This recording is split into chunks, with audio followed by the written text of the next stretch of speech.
Hello बच्चों, good morning, नमस्कार। स्वागत है आपका अपने यूट्यूब चैनल योग्यता अकेडमी पर। तो बच्चों, आज हम आपको कंपटीशन मैथमेटिक्स के अंदर सबसे महत्वपूर्ण और बेसिक जो चैप्टर होता है नंबर सिस्टम, संख्या पत्ती पढ़ाएंगे। चलिए, तो बच्चों संख्या पत्ती अर्थात नंबर सिस्टम को पढ़ने से पहले बच्चों सबसे पहले अध्ययन करते हैं संख्याओं का।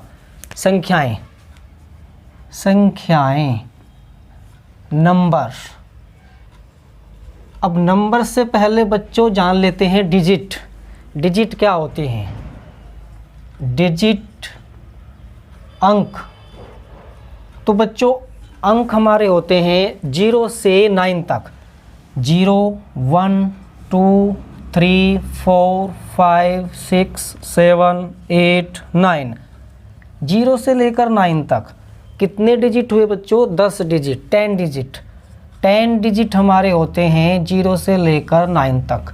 और इन 10 डिजिट की सहायता से ही बच्चों जितनी भी संख्याएं हमारी होती हैं ना, चाहे वे 2 डिजिट की हो, 3 डिजिट की हो, 4 डिजिट की हो, कितने भी डिजिट की, कितने भी अंकों की हमारी संख्या होती है ना, वे सभी इन्हीं की सहायता से बनाई जाती हैं, इन्हीं अंकों की सहायता से बनाई जाती हैं। एक एग्जाम्पल मैं लिखता हूँ। एग्जाम्पल होगा 5 9 4 2 5। तो हम कहेंगे संख्या एक है, संख्या एक है, एक ही है ना संख्या। लेकिन अंकों की बात करें बच्चों तो अंक कितने हुए इसके अंदर? 1 2 3 4 5। कितने डिजिट हुए, कितने अंक हुए बच्चों? 5 डिजिट। इस संख्या में 5 अंक हैं। संख्या एक ही है लेकिन अंकों की बात अगर करें तो 5 अंक होते हैं। ठीक है बच्चों।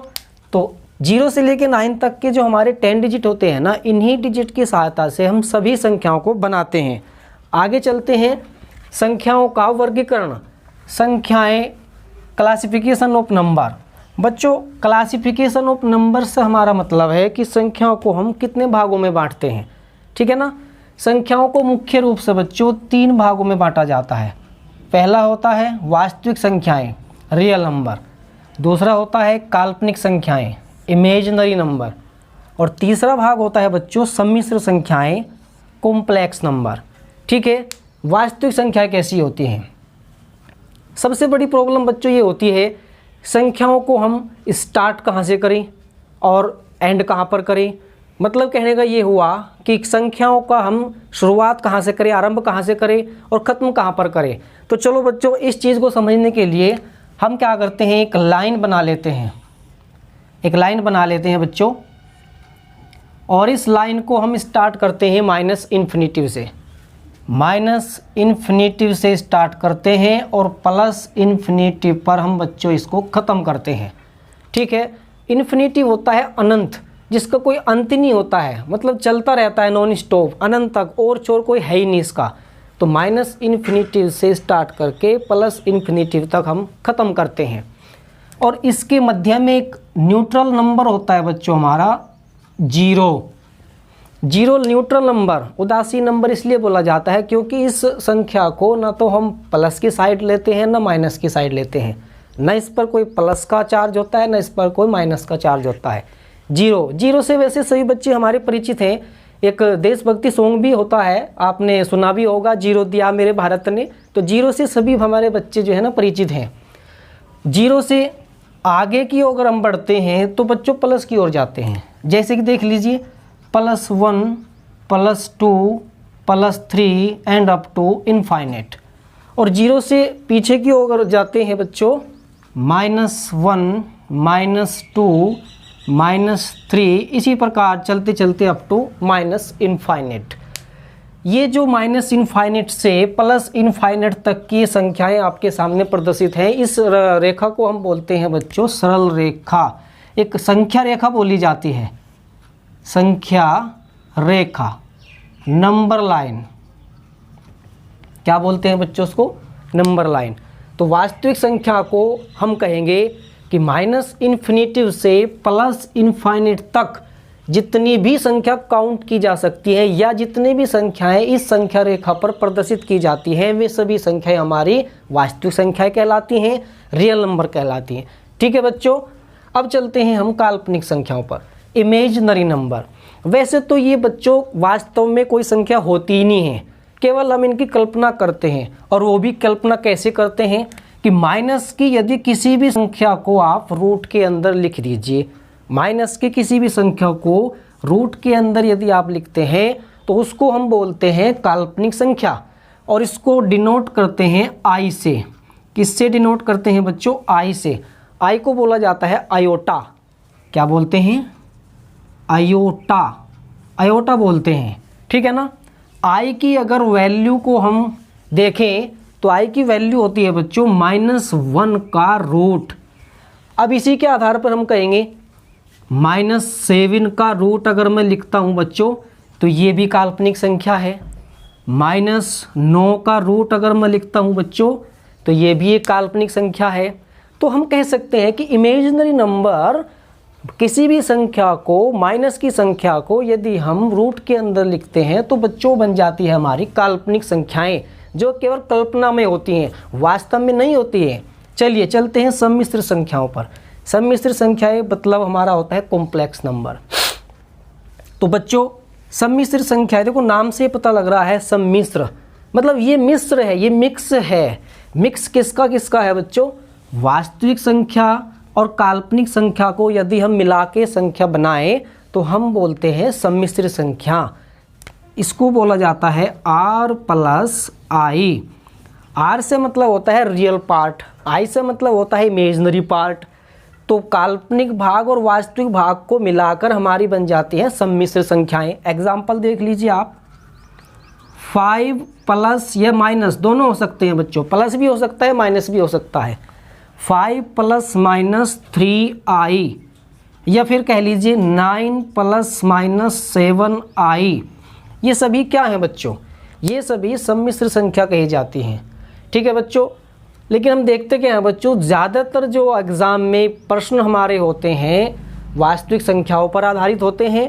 तो चलिए आज हम वास्तविक संख्याओं को पढ़ लेते हैं। वास्तविक संख्याएं, तो वास्तविक संख्याएं भी हमारी वास्तविक संख्याएं। अब वास्तविक संख्याओं को दो रूपों में बांटते हैं, इंटीजर्स, दशमलव। अब वास्तव में पहले आप ये बात समझ लीजिए कि वास्तविक संख्याओं की जब हम बात करते हैं तो वास्तविक संख्याओं को हम किस किस रूप में रख सकते हैं। कोई भी हमारी संख्या होती है मैथमेटिक्स के अंदर बच्चों, कितनी भी संख्या, कोई भी संख्या किस रूप में हम रख सकते हैं भाई? या तो आपने पूर्णांक होगा, या तो आपका पूर्णांक होगा, इंटीजर,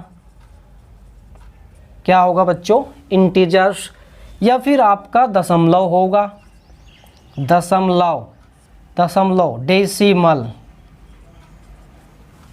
पूर्णांक अपने आप में जो पूर्ण होता है, जो अंक पूर्ण होता है, जो संख्या पूर्ण होती है, वो चाहे आपकी नेगेटिव है चाहे आपकी पॉजिटिव है, माइनस की संख्या है या प्लस की संख्या है, अपने आप में पूर्ण संख्या, उसको हम बोलते हैं इंटीजर्स, ठीक है बच्चों। इंटीजर्स जैसे हम कह सकते हैं -5, ये भी इंटीजर है, +7 ये भी इंटीजर्स है, 0 भी हमारा इंटीजर्स है। और यह संख्या हमारी पॉइंट में होगी, 0.25, 9.125। और बच्चों या फिर हमारा तीसरा रूप हो सकता है फ्रैक्शन, भिन्न हो सकता है। क्या हो सकता है बच्चों? भिन्न, फ्रैक्शन हो सकता है। फ्रैक्शन 3/5 या फिर 7/9। अब इन तीनों रूपों के अलावा कोई और रूप नहीं होता है किसी भी वास्तविक संख्या की। यदि हम बात करते हैं, यदि हम बच्चों किसी भी वास्तविक संख्या की बात करते हैं ना, तो केवल और केवल हमने 3 ही रूप देखने को मिलते हैं। पूर्णांक होते हैं, ये तो पूर्णांक होंगे आपके, या फिर दशमलव होंगे, या फिर आपकी भिन्न होगी, ठीक है। तो बच्चों पहले हम पढ़ लेते हैं कि दशमलव संख्याएं कैसी होती हैं। जो वास्तविक संख्याओं का ये रूप होता है ना, दशमलव रूप, ये कैसा होता है, तो पहले इसको जान लेते हैं। देखिए दशमलव रूप को जानने के लिए 2 टाइप से हम दशमलव संख्याओं को भी रखते हैं, शांत और अशांत दशमलव। चलिए चलते हैं, दशमलव संख्याएं, दशमलव संख्याएं, ठीक है बच्चों। दशमलव संख्याओं को भी हम 2 भागों में बांटते हैं। एक होती है शांत दशमलव, टर्मिनेटिंग कहते हैं इनको, टर्मिनेटिंग नंबर, और एक बोला जाता है अशांत दशमलव, अशांत दशमलव, नॉन टर्मिनेटिंग। इसको क्या कहेंगे? Non terminating number. ठीक है, तो पहले जान लेते हैं शांत दशमलव क्या होती हैं। शांत, टर्मिनेट जो टर्मिनेट हो जाती हैं। टर्मिनेट का मतलब बच्चों ये होता है जिसकी सीमा कहीं ना कहीं पर जाकर ख़त्म हो जाती है। पॉइंट के बाद में, 2 डिजिट के बाद में, 3 डिजिट के बाद में, या 5 डिजिट के बाद में, मतलब कहने का अर्थ ये हुआ बच्चों कि कहीं ना कहीं पर जाकर ये ख़त्म हो जाते हैं, टर्मिनेट हो जाते हैं। जैसे कि देखिए एग्जाम्पल 0.25, 9.752, 8.8945। भाई हम देख रहे हैं यहाँ पर पॉइंट के बाद में 2 डिजिट के बाद में एंड हो चुका संख्या का, यहाँ पर कोई भी अंक नहीं है। इसी प्रकार से 3 डिजिट के बाद में कोई भी अंक नहीं है। यहाँ पर देखिए 4 डिजिट के बाद में कोई भी अंक नहीं है। तो इनको हम बोलते हैं शांत दशमलव। इनको क्या बोलते हैं बच्चों? शांत दशमलव, जो कहीं ना कहीं पर जाकर टर्मिनेट हो जाती हैं, ख़त्म हो जाती हैं, रुक जाती हैं। अब चलते हैं बच्चों अशांत दशमलव। अशांत दशमलव कैसी होती हैं? अशांत दशमलव जैसे कि एग्जाम्पल देखते हैं कुछ पहले, 0.3333, इसी प्रकार चलते चलते नॉन स्टॉप चलती जा रही हैं, अनंत तक चलती जा रही है, इनफाइनाइट तक चलती जा रही हैं। एक और एग्जाम्पल देखिए 0.252525, इसी प्रकार बच्चों इनफाइनाइट तक चल रहा है। एक और एग्जाम्पल देखेंगे 9.75297281, इसी प्रकार चलते चलते इनफाइनाइट तक जा रहा है। अब बच्चों थोड़ा यहाँ गौर से देखिए इनको, इन एग्जाम्पल को ज़रा गौर से देखिए। इस एग्जाम्पल को अगर हम देखते हैं तो देखिए ये अंक 3 बार बार रिपीट हो रहा है, 3 3 3 3 नॉन स्टॉप चलता जा रहा है अनंत तक। अशांत दशमलव उनको ही बोला जाता है जो अनंत तक जाती हैं, नॉन स्टॉप चलती जाती हैं, जो टर्मिनेट नहीं होती हैं, जो नहीं रुकती हैं। अब इनमें भी 2 रूप पढ़ते हैं हम लोग। एक तो ये होता है कि जब अंक हमारा या कोई भी संख्या बार बार रिपीट होके चल रही है, बार बार रिपीट होके चल रही है। जैसे कि देखिए आप यहाँ देखो ज़रा, 0.33333 नॉन स्टॉप चल रहा है अनंत तक। अब यहाँ देख लीजिए आप 0.25 ये भी आगे तक जा रहा है, अनंत तक जा रहा है। और बच्चों यहाँ पर देखिए 75297281, अब नॉन स्टॉप तो ये भी जा रहा है, रुक तो ये भी नहीं रहा है, टर्मिनेट तो ये भी नहीं हो रहा है, लेकिन इसमें रिपीट नहीं हो रहा है। कोई भी अंक या कोई भी संख्या रिपीटिंग नहीं है। ठीक है, तो बच्चों इसी के आधार पर हम इसको 2 भागों में बांटते हैं। जो हमारी नॉन टर्मिनेटिंग नंबर होती है 2 भागों में इनको रखते हैं। एक भाग हमारा होता है रिपीटिंग नंबर, एक होता है non repeating number. Non repeating number इनको बोला जाता है बच्चों आवर्त संख्याएं। इनको बोला जाता है अनावर्त संख्याएं। ठीक है बच्चों, रिपीटिंग नंबर कौन से होते हैं? जो बार बार अंक या कोई भी संख्या रिपीट होकर चल रही है, अनंत तक जा रही है। देखिए 0.7777, इसी प्रकार अनंत तक जाना है, इनफाइनाइट तक जाना है। 0.737373, इसी प्रकार से अनंत तक जाना है। या फिर ऐसे कह सकते हैं 9.125, इसी प्रकार से चलते चलते इनफाइनाइट तक। नॉन रिपीटिंग नंबर कैसे होते हैं बच्चों? नॉन रिपीटिंग का मतलब ये है कि जिसमें अंक या कोई भी संख्या रिपीट नहीं होती है। जैसे कि देखिए आप एग्जांपल 9.2597 ... अप टू इनफाइनाइट तक। ठीक है ना बच्चों, ये जो रिपीटिंग नंबर होती हैं हमारी, जो नॉन टर्मिनेटिंग नंबर के अंदर रिपीटिंग जो नंबर होती हैं बच्चों, इनको लिखने का एक और तरीका होता है। जैसे कि यहाँ देखिए आप 0.777, इस संख्या को हम इस प्रकार से भी लिख सकते हैं। 0.7 के ऊपर एक लाइन से खींच देते हैं, तो ये लाइन से बच्चों कहलाती है बार कोड होता है ये। और बार कोड को हम नेक्स्ट अपनी वीडियो में आपको पढ़ाएंगे। एक पूरा टॉपिक होता है, उसको विस्तार से आपको पढ़ाएंगे, उस पर डिपेंड आपको क्वेश्चन भी पढ़ाएंगे। तो फिलहाल आप बस इतना समझ लीजिए बच्चों, इन संख्याओं को कैसे लिखना होता है। जैसे कि यहाँ पर देखिए आप 0.73, तो हम कहेंगे 73 के ऊपर ये बार कोड लगा देते हैं। बार कोड का मतलब होता है कि ये बार बार आ रही है, ये बार बार आ रही है, रिपीट होके आ रही है। इसी प्रकार यहाँ पर देखिए 9.125, तो हम कह सकते हैं 125 के ऊपर एक बार कोड लगा देते हैं। ठीक है बच्चों, ये बात क्लियर हुई आपको कि बार कोड क्या होता है, कैसी संख्याएं होती हैं। आपको रिपीटिंग नॉन रिपीटिंग संख्या समझ में आई होंगी, क्लियर हुई। आगे चलते हैं बच्चों, बात कर लेते हैं पूर्णांक संख्याओं के। पूर्णांक, रिपीटिंग नॉन रिपीटिंग नंबर्स आपको क्लियर हुआ, दशमलव संख्या आपकी क्लियर हुई। अब दशमलव संख्याओं के बाद में बच्चों हम बात कर लेते हैं पूर्णांक की।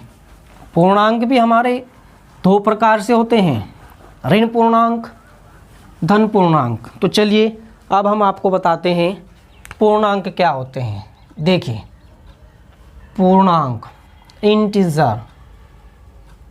इंटीजर्स बच्चों, इंटीजर्स 3 रूप में होते हैं। पहला रूप होता है 0, ना पॉजिटिव ना निगेटिव, न्यूट्रल नंबर्स होती है 0, ये भी पूर्णांक होता है।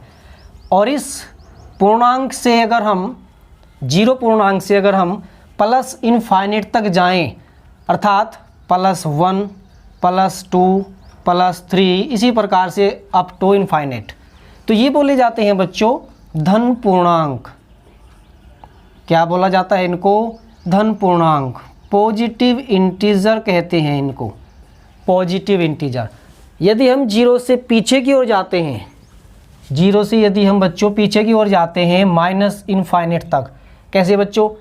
-1, -2, -3, इसी प्रकार चलते चलते अप टू माइनस इनफाइनाइट तक, ये बोले जाते हैं बच्चों ऋण पूर्णांक। ऋण पूर्णांक, निगेटिव इंटीजर इनको बोला जाता है। ठीक है बच्चों, पूर्णांक का मतलब यही होता है कि अपने आप में एक पूर्णांक होता है। अब वो चाहे माइनस का हो चाहे वो प्लस का हो, पूर्णांक होना चाहिए अपने आप में। ठीक है, तो पूर्णांक की अगर बात करते हैं तो पूर्णांक भी हमारे 2 तरीके से होते हैं। एक हमारा पूर्णांक होता है पूर्ण संख्याएं, पूर्ण संख्याएं, वोल नंबर। क्या होता है बच्चों? वोल नंबर। और एक रूप इनका होता है प्राकृतिक संख्याएं। प्राकृतिक संख्याएं ये होता है बच्चों नेचुरल नंबर। Natural number. पूर्ण संख्याएं, देखिए जो हमारे पूर्णांक 0 ऊपर जाते हैं प्लस वाले, नीचे जाते हैं माइनस वाले, तो 0 को अगर हम शामिल कर दें धन पूर्णांक के साथ में, गौर से देखिए बच्चों, यदि हम 0 को धन पूर्णांक के साथ में शामिल कर दें यहाँ तक, तो ये बन जाती हैं हमारी पूर्ण संख्याएं। तो हम कह सकते हैं कि 0 सहित जितने भी हमारे धन पूर्णांक होते हैं, पॉजिटिव इंटीजर जितने भी होते हैं 0 सहित, वे हमारे होते हैं पूर्ण संख्याएं। इस प्रकार से कहेंगे 0, 1, 2, 3, 4 एंड अप टू इनफाइनाइट। ठीक है बच्चों, 0 सहित जितने भी धन पूर्णांक हैं पूर्ण संख्याएं हुई। प्राकृतिक संख्याओं की बात करें, प्राकृतिक संख्या हमारे धन पूर्णांक ही होते हैं, इसमें हम 0 काउंट नहीं करते हैं। जो 0 हमारा पूर्णांक है प्राकृतिक संख्याओं के अंदर 0 को काउंट नहीं किया जाता है, तो इसको कहेंगे हम 1, 2, 3, 4 एंड अप टू इनफाइनाइट। 1 से स्टार्ट करते हुए जितने भी हमारे इंटीजर्स होते हैं पॉजिटिव इंटीजर्स इनफाइनाइट तक, सभी हमारे क्या कही जाती हैं? प्राकृतिक संख्याएं कही जाती हैं। ठीक है बच्चों, अब प्राकृतिक संख्याओं को भी हम 2 रूप में बांटते हैं। प्राकृतिक संख्याओं को बच्चों हम 2 रूप में बांटते हैं। पहला रूप हमारा होता है अभाज्य संख्याएं, अभाज्य संख्याएं। दूसरा रूप हमारा होता है बच्चों भाज्य संख्याएं, भाज्य संख्याएं। अभाज्य संख्याओं का एक और नाम होता है ऋण संख्याएं। ज़्यादातर हमारे प्यारे बच्चे क्या होता है कंफ्यूज हो जाते हैं। एग्ज़ाम में यदि ऋण संख्याओं के नाम से क्वेश्चन आए तो कंफ्यूज हो जाते हैं। कंफ्यूज मत होना, अभाज्य संख्याओं का ही नाम होता है ऋण संख्याएं। ऋण संख्याएं इनको बोला जाता है प्राइम नंबर, प्राइम नंबर। और अभाज्य संख्याएं होती है बच्चों कंपोजिट नंबर, कंपोजिट नंबर। ठीक है बच्चों, भाज्य संख्याएं कैसी होती हैं? भाज्य संख्याओं को समझ लीजिए ज़रा। भाज्य संख्याएं वे संख्याएं होती हैं जो केवल और केवल 1 या फिर अपने आप खुद से डिवाइड हो जाए, 1 या खुद से डिवाइड हो जाए। कह सकते हैं 1 या स्वयं से कट जाए, या फिर ऐसे कह सकते हैं बच्चों जिन संख्याओं के केवल और केवल 2 फैक्टर होते हैं, या ऐसा कह सकते हैं केवल और केवल 2 फैक्टर्स, ओनली 2 फैक्टर्स जिन संख्याओं के होते हैं उनको हम कहते हैं प्राइम नंबर, अभाज्य संख्याएं। जैसा कि पहला हमारा प्राइम नंबर स्टार्ट होता है बच्चों 2 से, 2, 3, 5, 4 नहीं होगा, 7, 9 भी नहीं होगा, 11, इसी प्रकार अनंत तक। जैसे कि हमने आपको बताया है केवल और केवल 2 फैक्टर्स होते हैं, तो कैसा होते हैं ज़रा देख लीजिए इस बात को भी। 2 को ही उठा लीजिए आप, 2 देखिए, 2 या तो 1 से डिवाइड होगा या फिर 2 खुद 2 से डिवाइड होगा। तो कितने फैक्टर हुए बच्चों? 2 फैक्टर हुए। तो अभाज्य संख्याओं को हम कह सकते हैं जिन संख्याओं के केवल और केवल 2 फैक्टर होते हैं, 2 फैक्टर होते हैं, ठीक है, उनको हम कहेंगे प्राइम नंबर। चलिए भाज्य संख्या कैसी होती हैं? भाज्य संख्याएं जो संख्याएं 1 और खुद से तो कट जाएं लेकिन किसी और संख्या से भी डिवाइड हो जाएं, या फिर ऐसा कह लीजिए कि 2 से ज़्यादा जो फैक्टर होते हैं, जिन संख्याओं के 2 से ज़्यादा फैक्टर, ठीक है, 2 से ज़्यादा फैक्टर होते हैं, मिनिमम 3 फैक्टर्स होने चाहिए। 3 फैक्टर या 3 से ज़्यादा कितने भी हो सकते हैं। जैसे कि एग्जांपल देख लीजिए 4, 6, 8, 9 भी होगा, 10 भी होगा, 12, इसी प्रकार चलते चलते इनफाइनाइट तक। अब जैसे कि मैंने कहा 3 एंड मोर देन 3, 3 या 3 से ज़्यादा फैक्टर होने ज़रूरी है, मिनिमम 3 फैक्टर होने ज़रूरी होते हैं। तो चलिए हम उठा लेते हैं 12 को उठा लेते हैं।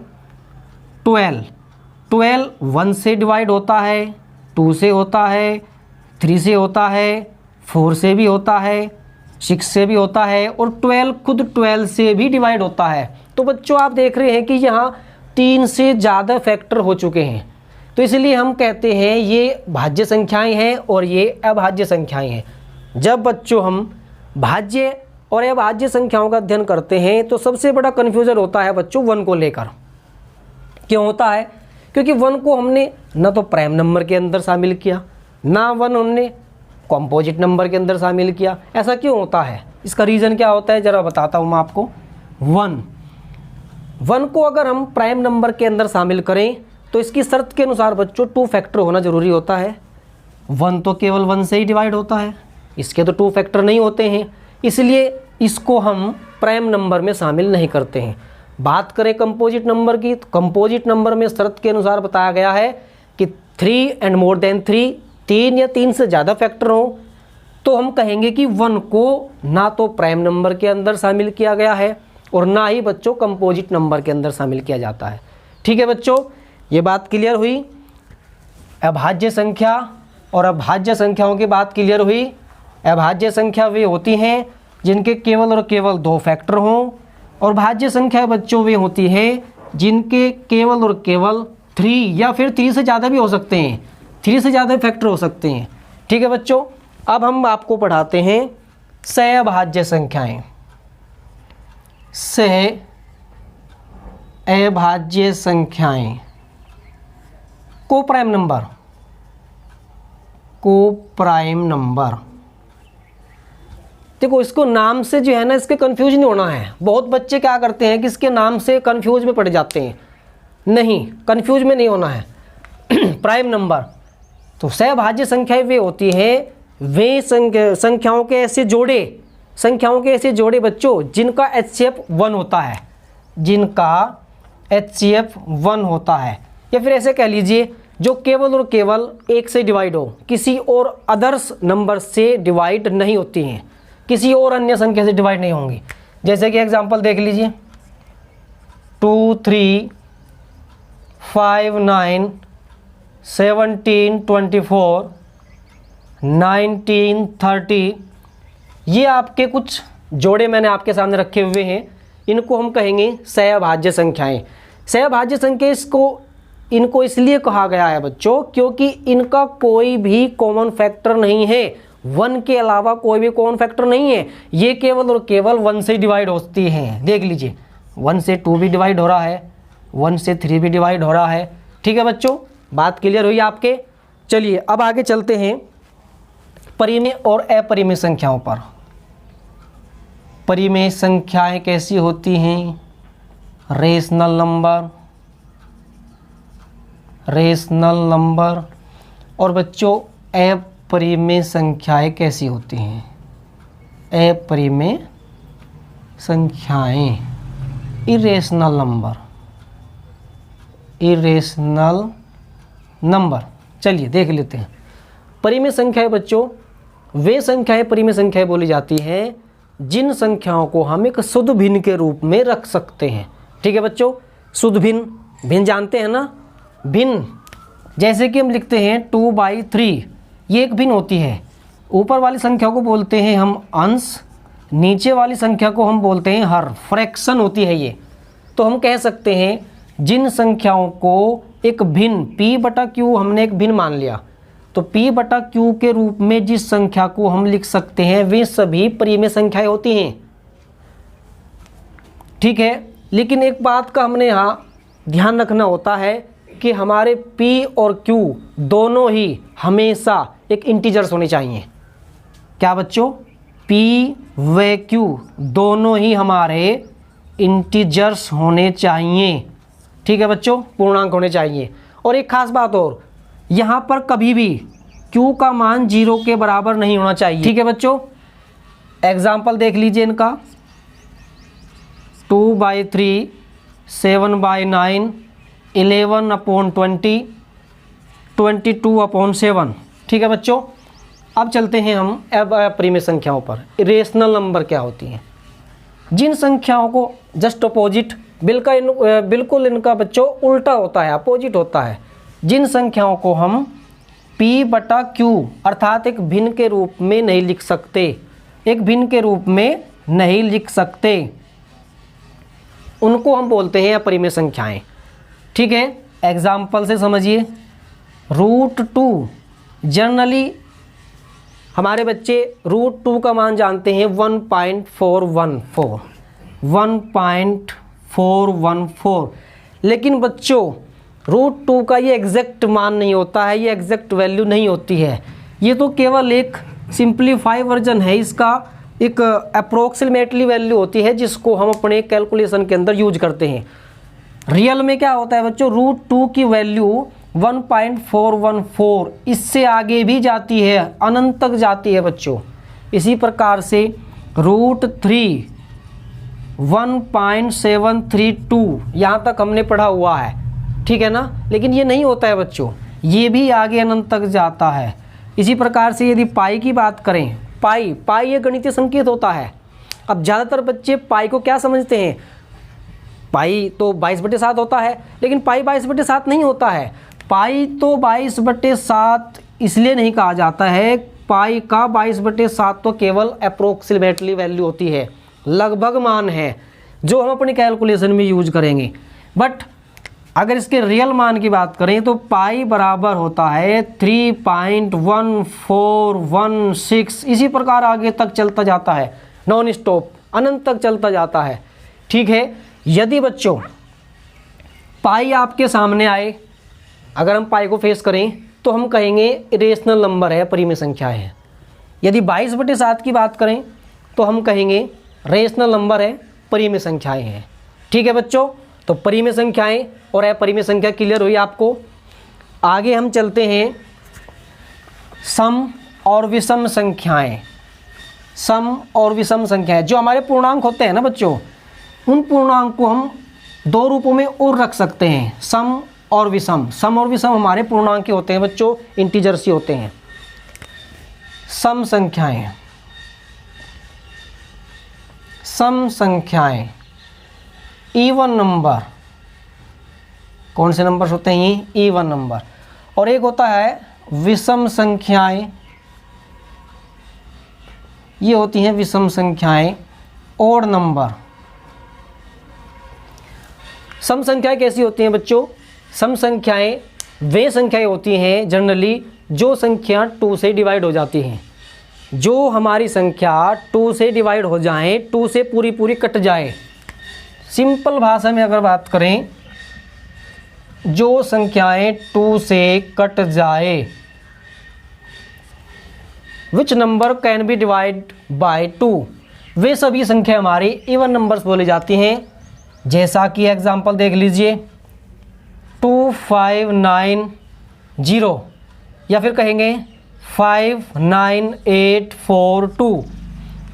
तो सम है कि विषम है, इसको जानने के लिए बच्चों हमने क्या करना होता है, 2 से डिवाइड होने वाली हमारी इवन नंबर है, हमने आपको बताया है। और 2 से संख्या कटती है या नहीं कटती है, इसको जानने के लिए हम इसके लास्ट डिजिट को देखते हैं, ओनली लास्ट डिजिट।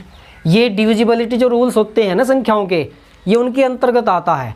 और डिविजिबिलिटी जो रूल्स होते हैं, विभाजन के जो नियम आपके हैं संख्याओं से संबंधित, ये आपको हम अपनी अगली वीडियो में दिखाएंगे, विस्तार से पढ़ाएंगे। ठीक है बच्चों, देखिए लास्ट डिजिट हमारा 0 है। जब लास्ट डिजिट 0 होता है तो वो संख्या हमारी 2 से डिवाइड होती है। या फिर लास्ट डिजिट 2 का मल्टीपल्स हो, 2 का गुणज हो। ठीक है, तो ये दोनों ही संख्याएं हमारी इवन नंबर हैं, सम संख्याएं हैं। अब बात कर लेते हैं विषम संख्याओं की, ऑड नंबर। अब कहेंगे उल्टा है, इसका बिल्कुल अपोजिट है। हम कहेंगे जो संख्याएं 2 से डिवाइड ना हो, 2 से न कटने वाली संख्याएं, न कटने वाली संख्याएं। अब जितनी भी संख्या हमारी 2 से न कटने वाली होती हैं, जो 2 से डिवाइड नहीं होती हैं, सभी विषम संख्याएं बोली जाती हैं।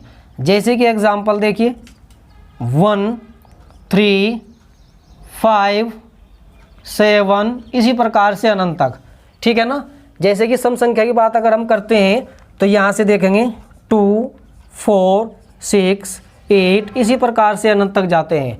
ठीक है ना, 1 3 5 7, तो ये बोली जाती हैं ऑड नंबर। एग्जाम्पल देख लीजिए इसका 5973। लास्ट डिजिट पर थोड़ा ध्यान दीजिए, क्योंकि हमने बोला है 2 से जो संख्या डिवाइड नहीं होती है वे विषम संख्या बोली जाती है, ऑड नंबर बोली जाती है। 2 से डिवाइड है या नहीं है, इसको देखने के लिए हमने लास्ट डिजिट को ध्यान में रखना होता है। लास्ट डिजिट हमारा 3 है, 3 तो 2 से डिवाइड नहीं होगा, इसीलिए कहेंगे कि ये तो हमारी संख्या कौन सी है भाई, ऑड नंबर है। कैसी संख्या है ये, ऑड नंबर है। ठीक है बच्चों, धन्यवाद।